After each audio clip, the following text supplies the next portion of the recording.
All right, let's get started here. And yes, we start off with Augusta. Rory McIlroy takes the Masters. Looked like a foregone conclusion going into the weekend. Things did get a little bit dicey for him late, especially on 18, but he becomes the fourth golfer ever to win the Masters 2 times, and he wins it back-to-back for the first time since Tiger Woods did in 2001 and 2002. Who did Rory McIlroy edge? Well, it was Scottie Scheffler with that late charge. Scottie finished second, and then you had a 4-way tie with Cam Young, Russell Henley, Justin Rose, and Tyrrell Hatton, all finishing 10 under par. But naturally, after winning the Masters the first time last year, no one thought it would be possible for Rory to take the second one in a row. Here he is, accepting his green jacket and his conversation after winning. What do you think this tournament and this golf course has taught you about life?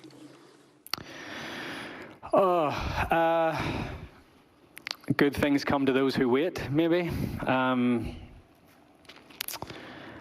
Just keep going. I find myself in a very similar position today to where I was in the last round last year, 2 or 3 behind.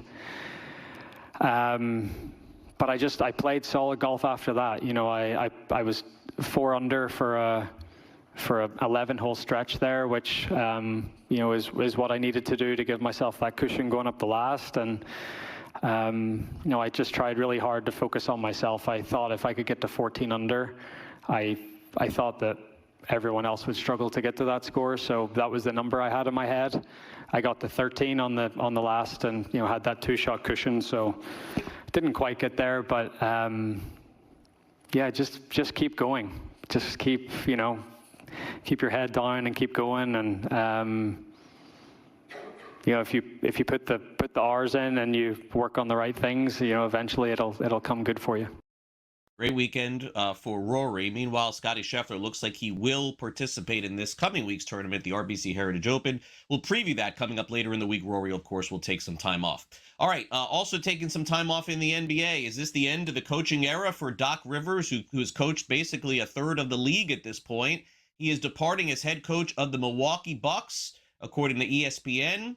32-50 season for Milwaukee, and the Bucks are looking for their 3rd head coach in the last 3 years. Doc, of course, one of the best coaches ever, probably in the history of the NBA. Some people feel yes, some people feel no. I mean, the numbers don't lie, but I don't know. Doc coaches again. We will have to see. All right, let's take a look at the Eastern Conference.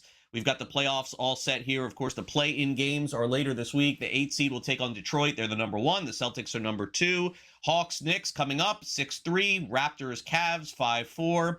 And in the East, the Magic will play the 76ers 8-7, and the Miami Heat will take on the Charlotte Hornets. Out West, the 8th seed will take on Oklahoma City. The Spurs got the 2. They'll await the 7. Denver takes on Minnesota. The Rockets play the Lakers, and the 4 play-in teams in the West are Portland, Phoenix, Golden State, and LA.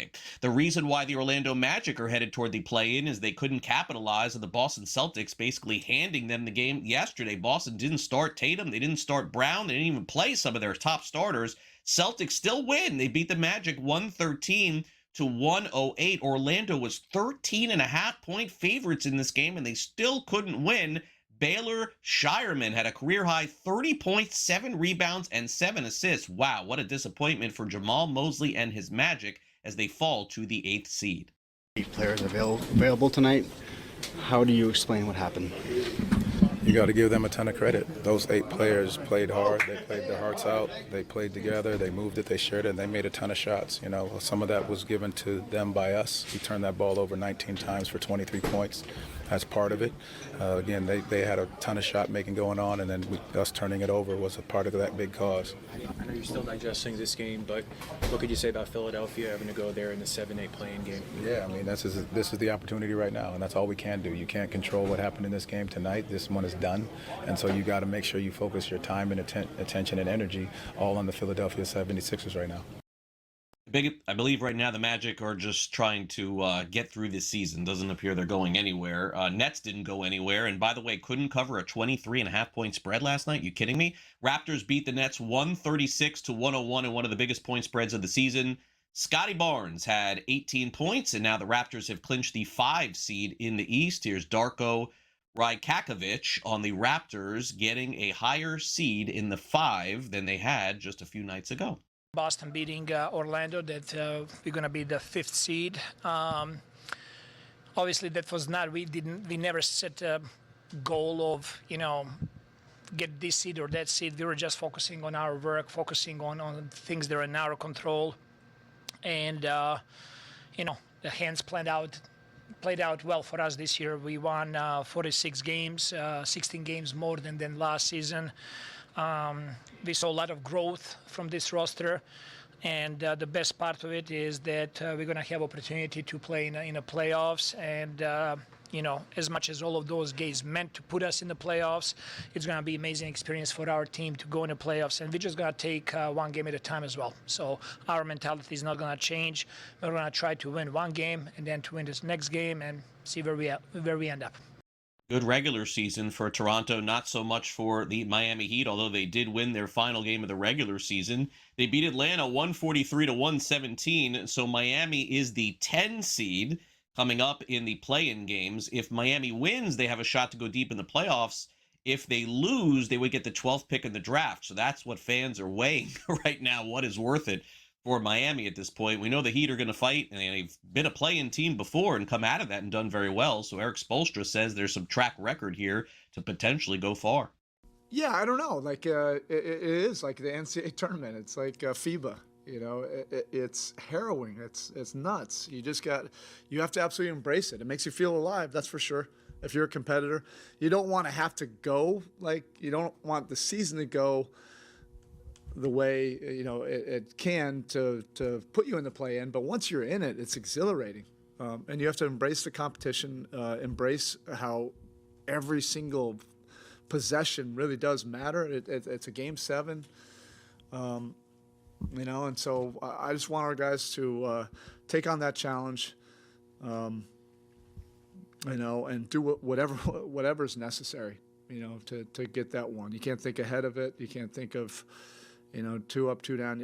You have to stay in the absolute present moment of every single possession. And the Heat will play the Hornets, who played very well in the second half of the season. In fact, Charlotte beat New York last night, 110-96. So the Hornets are the 9 seed taking on Miami in that play-in. Nuggets took care of the 3rd seed by beating the Spurs 128-118. Jokic had 23 points. He only played 18 minutes. All right, over to Major League Baseball. A ton of sweeps this weekend in Major League Baseball, like across the board. The Mariners beat the Astros 6-1, so they swept behind Logan Gilbert's 7 innings pitched. The A's beat the Mets 1-0. They swept New York. Nick Kurtz hit his first home run of the season. The Rays swept the Yankees 5-4 final yesterday. Drew Rasmussen, 6 innings pitched and 7 strikeouts. Aaron Judge went 1 for 3 with a home run. He also drove in 2 runs as well. The Brewers were swept by the Washington Nationals, and Christian Yelich left the game with an injury. Shocking, of course, to see Washington do that. And how about Jose Soriano becoming baseball's first 4-game winner of 2026? 7 innings pitched, 10 strikeouts. Right now, Soriano has been the American League's best pitcher without a doubt.